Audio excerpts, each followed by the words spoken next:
ఇదే అంశాలపై విశ్లేషణ అందించడానికి బండారు రామ్మోహన్ రావు గారు సీనియర్ రాజకీయ విశ్లేషకులు మనకు తన విశ్లేషణ అందించడానికి లైవ్లో సిద్ధంగా ఉన్నారు. రామ్మోహన్ రావు గారు నమస్కారం. రామ్మోహన్ రావు గారు నమస్కారం. రవి గారు వినొస్తుందా? వినిపిస్తుంది.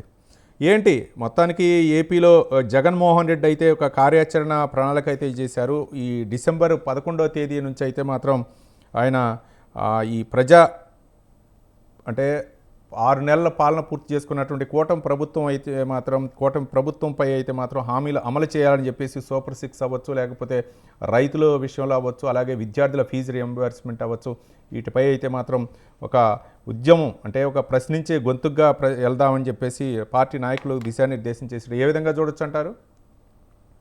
రవి గారు మీకు అట్లాగే స్వతంత్ర టీవీ ప్రేక్షకులకు నమస్కారం. ఇవాళ ప్రతిపక్షంగా ప్రశ్నించే అధికారం ఉంది, బాధ్యత కూడా ఉంది ప్రతిపక్షానికి, వైఎస్ జగన్మోహన్ రెడ్డికి. ఎవరైనా కావచ్చు, అంతకుముందు టీడీపీ ప్రతిపక్షంలో ఉంది, ఇవాళ వైసీపీ ప్రతిపక్షంలో. ప్రతిపక్షాల బాధ్యత అంటే ప్రజల గొంతుకగా అసెంబ్లీ సాక్షిగా బయట కూడా ప్రశ్నించాలి. కానీ చట్టసభలను అవమానిస్తూ బయట ప్రశ్నించడం వల్ల ఏమవుతుందంటే చట్టసభల రికార్డులోకి ఎక్కది కదా.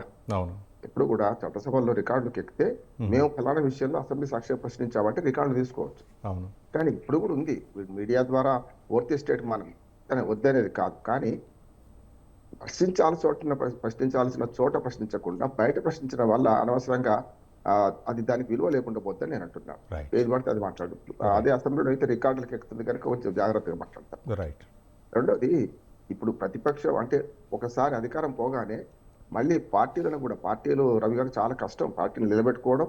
అలాగే ప్రైవేట్ పార్టీలని మన ప్రాంతీయ పార్టీలని ప్రైవేట్ ఆస్తులకు మారిపోయిన సందర్భంలో వాటిని నిలబెట్టుకోవడం కష్టం, కొనసాగించడం అంతకన్నా కష్టం. చూశారు కదా మీరు, కప్పల తక్కడిలాగా అధికారం పోగానే అంటే ఫిరాయింపులు వస్తున్నాయి చూస్తున్నాం. అప్పుడైనా ఇప్పుడైనా ప్రతిపక్షాలైనా ఆనాడైనా ఈనాడైనా ఏమైందంటే వీళ్ళ స్వార్థంతో ఈ 100 మంది నాయకులే మొత్తం రాజకీయాలు నడిపిస్తుంటారు. మొత్తం రాష్ట్ర రాజకీయాలు వీళ్ళు మారుతుంటారు కనుక తన పార్టీని నిలబెట్టుకునే క్రమంలో కూడా జగన్మోహన్ రెడ్డి గారు కొన్ని చర్యలు తీసుకుంటారు.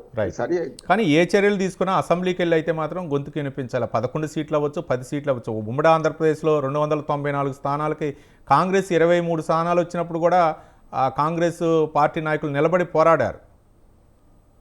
ఏమవుతుందంటే రవి గారు, జయలలిత, కరుణానిధి, అంతకుముందు మొన్నటి దాకా మనకు చంద్రబాబు నాయుడు గారు, ఇప్పుడు జగన్మోహన్ రెడ్డి, అంతకుముందు జగన్మోహన్ రెడ్డి గారు అసెంబ్లీకి పోకపోతేనే వీళ్ళకు గెలిపిస్తున్నారు ప్రజలు అనిపిస్తుంది నాకైతే. ఎందుకంటే ఇది నెగిటివ్ అయినా సరే వీళ్ళు 2 ఏళ్ళు 3 ఏళ్ళు అసెంబ్లీకి పోకుండా బహిష్కరిస్తే కారణాలు ఏమైనా కావచ్చు, దానివల్ల లాభం ఏమిటి అంటున్నా. ఇవాళ జగన్మోహన్ రెడ్డి గారు నేను మొదటి నుంచి అంటున్నా ఏంటంటే 11 మంది ఒక్కర సమస్య కాదు, తెలంగాణలో ఆల్టర్నేట్ ఉన్నది. కేసీఆర్ గారు పోకపోతే కనీసం తన కొడుకు పోతున్నారు. కానీ తాను ఒక్కడే కదా, జగన్మోహన్ రెడ్డి తనకు తానే కదా ఇప్పుడు అక్కడ పార్టీలో తానే అన్ని కదా పోవాల్సి ఉండే అంటున్నాడు. పోకుండా చెరువు మీద అలుగుతే ఏమవుతుందో అసెంబ్లీ మీద అలుగుతే కూడా అదే అవుతుంది. రైట్. రామ్మోహన్ రావు గారు, ఇంకొక విషయం ఏంటంటే షర్మిల, ఏపీ పిసిసి అధ్యక్షురాలు షర్మిల కూడా వైసీపీ ప్రభుత్వం తీవ్ర విమర్శలు చేశారు. వ్యక్తిగతంగా టార్గెట్ చేస్తున్నారు. నేను వ్యక్తిగతంగా టార్గెట్ చేస్తే వైసీపీ నాయకులు ఎవరు కూడా ఇళ్ల నుంచి బయటకు అడుగు పెట్టలేరు అని చెప్పింది. మరోపక్క FBI ఛార్జ్ షీట్లో తన పేరు లేదని చెప్పడం జగన్ అతి తెలివి ప్రదర్శించారని చెప్పేసి వ్యాఖ్యానించారు. ఏ విధంగా చూడొచ్చు?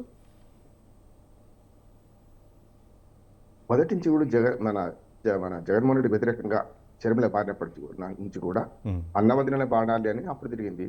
అన్నకు వ్యతిరేకం అనేది ఇప్పుడు అయింది కాదట్లేదు. కానీ విధానపరంగా ఆమె చేస్తున్న విమర్శల్లో పస ఉందా లేదా గమనించాలి. ఖచ్చితంగా మనకు షర్మిల గారు చేసే ప్రశ్నలు చాలా సజావుగా ఉన్నాయి. ఇరుపక్కల ఉన్నాయి. ఎవరు అనుకుంటే వాళ్ళ పక్కన ఉన్నాయి. అంటే తెలుగుదేశాన్ని విడిచిపెట్టలేదు, కుటుంబ ప్రభుత్వాన్ని విడిచిపెట్టలేదు కాంగ్రెస్ పార్టీగా, ఇటుపక్క అన్నను కూడా విడిచిపెట్టలేదు. సమస్య ఏంటంటే మొదట్లోనే ఆమె రాజకీయ ప్రవేశం తెలంగాణలో చేస్తే వీళ్ళకి అభ్యంతరం లేకుండా పోయింది. కానీ ఆంధ్రప్రదేశ్లో చేసిన క్షణం నుంచి ఆమె కులం గుర్తొస్తుంది, ఆమె ఇంటర్ క్యాస్ట్ మ్యారేజ్ గుర్తొస్తుంది. అసలు వైఎస్ వారసురాలే కాదు, వైఎస్ అని పేరు పెట్టుకోవడానికి వీలు లేదని విమర్శలు మొదలుపెట్టారు. తప్పు కదా.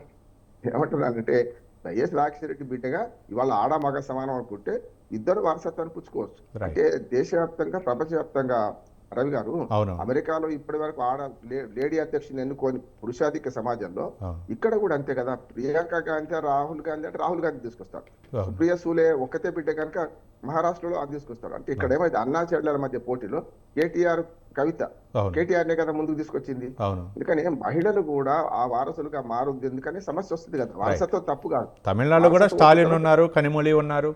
ఉన్నారు.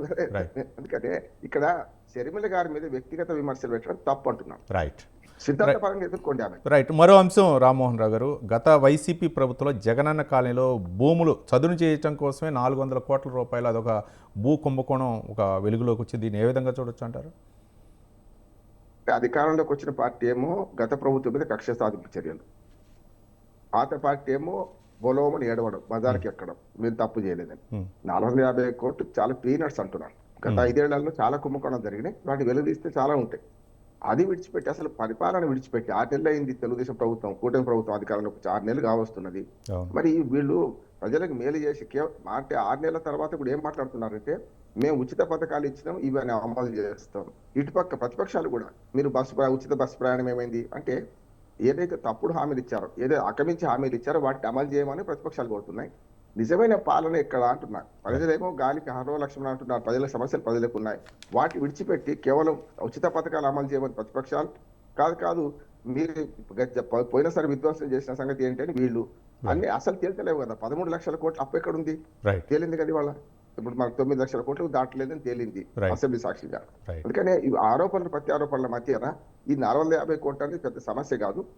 వీళ్ళు ఎంక్వైరీ చేసుకోవచ్చు, తప్పేం లేదు.